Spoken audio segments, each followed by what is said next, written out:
এই পৃথিবীতে কেউ কারো আপন না। ছোট থেকে বড় হইছি বাবা মা ছাড়া। আমি যাদেরকে এত ভালোবাসি, যাদের পিছনে এত টাকা খরচ করি, তারা কি আমাকে স্বার্থ ছাড়া ভালোবাসে, নাকি আমার টাকা কি ভালোবাসে? আচ্ছা, আমি এটা আজকে পরীক্ষা করব।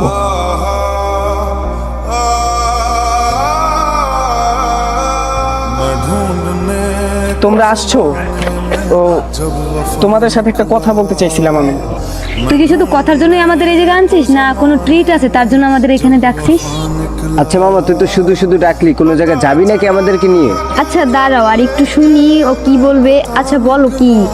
আরে কথাটা হয়েছে যে আমার না চাকরিটা চলে গেছে। আমার কিছু টাকা ধার লাগতো। তোমাদের তিনজনের মাঝে যদি কেউ আমাকে কিছু টাকা দিতা তাহলে আমার অনেকটা হেল্প হইতো। চাকরি চলে গেছে মানে? আর আমার কাছে তো টাকা পয়সা নাই, আমি কই পাবো টাকা? বন্ধু, তোর কাছে যদি থাকে তুই আমার একটু হেল্প কর, মানে আমার অনেক উপকার হবে, বুঝছোস? দোস্ত, তুই তো কালকেও আমাকে কিছু টাকা দিছিলি, তো তুই তো জানোস আমার পরিস্থিতি, আমি তোকে কিভাবে দিব বল? হই না, তোর কাছে যদি থাকে তাহলে তুই দে। আরে কি সব বলতেছিস তুই? আমি কোথা থেকে টাকা পাবো? তুই তো জানিস আমার কথা, আমি তোর ভাইয়াকে নিয়ে দূরে থাকি, তোর দুলাভাইকে নিয়ে। আমার সংসারটা ভালো করে চলতেছে না, আমি তোরে কিভাবে টাকা দিই? আর আমার খরচটা তো প্রায় তুই চালাস। তুই আবার আমার কাছে কেমনে টাকা চাস বলতো? আচ্ছা, তোমার কাছে আছে, তাহলে তুমি থাকলে কয়টা টাকা দাও আমারে। আচ্ছা টাকা লাগলে দেওয়া যাবে, আগে বলো তো কি হয়েছে, চাকরি গেছে কেন? আরে চাকরিটা গেছে মূলত আমি বসকে না বইলা কিছু টাকা উঠাইছিলাম, এই কারণে বস রাইগা টাইগা আমার অফিস থেকে বাইর করে দিচ্ছে। এখন আমার মাথায় কোনো কাজ করতেছে না, কি করবো? আমার হাতে একটা টাকাও নাই। আর সবচেয়ে বড় কারণ হইছে আমার বসকে আমি না বইলা যে টাকাটা নিছি, প্রায় 10 লক্ষ টাকা, সেই টাকাটা তো আমি খরচ করে ফেলাইছি। এখন বস বলতেছে সেই টাকাগুলো ইমার্জেন্সি লাগবে, এবং টাকা না দেওয়ার কারণে তো অফিস থেকে বাইর করেই দিচ্ছে। আর বলছে একদিনের মধ্যে টাকাটা জমা দিতে, আর যদি জমা না দিতে পারি তাহলে আমার নামে মামলা করে দিতে পারে। মামলা করবো? তাহলে তুই না বলে টাকা দিয়ে ধরছিস কি লেগা? তুই জানোস তো যে এইসব ব্যাপারে কোনো টাকা পয়সা ধরতে হয় না। বছরে না বললে কেউ টাকা ধরে? বোকার মতো কাজ কাম করস। আর তোর ভুলের মাসুল কি আমরা দিব নাকি? তুই তোরটা বুঝ জ্বালা। আরে দোস্ত, আমার ভুলের মাসুল তোদের দেওয়া লাগবে না। যদি পারোস কিছু হলেও আমাকে টাকা দিয়ে হেল্প কর, আমি পরবর্তীতে তোদেরকে আবার এই টাকা শোধ করে দেবো। যদি পারোস আমাকে দে। ধর বেটা, আমি টাকা পাবো কি? তুই জানোস তো যে আমার কাছে টাকা টোকা থাকে না, আমি থাকলে ব্যাঙ্গা ফালাই। তুই কিভাবে আমার কাছে চাস?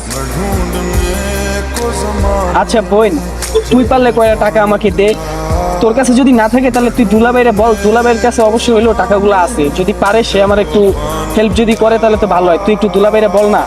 আর তোর কতবার বলবো যে আমার কাছে টাকা নাই? আর তোর দুলাভাই কই থেকে পাবে বল?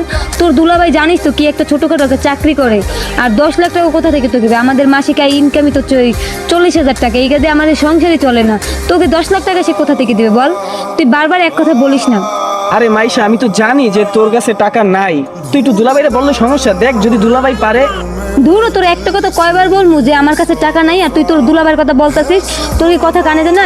নিজে একটা ভুল করে আসে, সেই ভুলের মাসুল আমি দেবো নাকি তোর? যত সব। এই মনির, আমি যাই। ইয়াস, আমি যাই, তোমরা থাকো।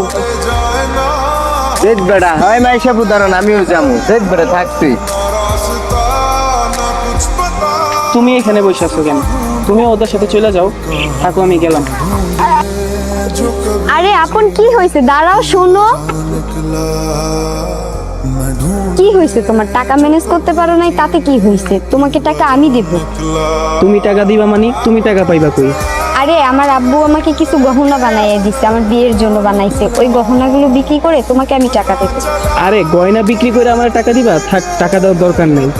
আরে এই গহনাগুলো তো আমার নিজেরই, আমার বিয়ের জন্য বানাইছে আমার আব্বু।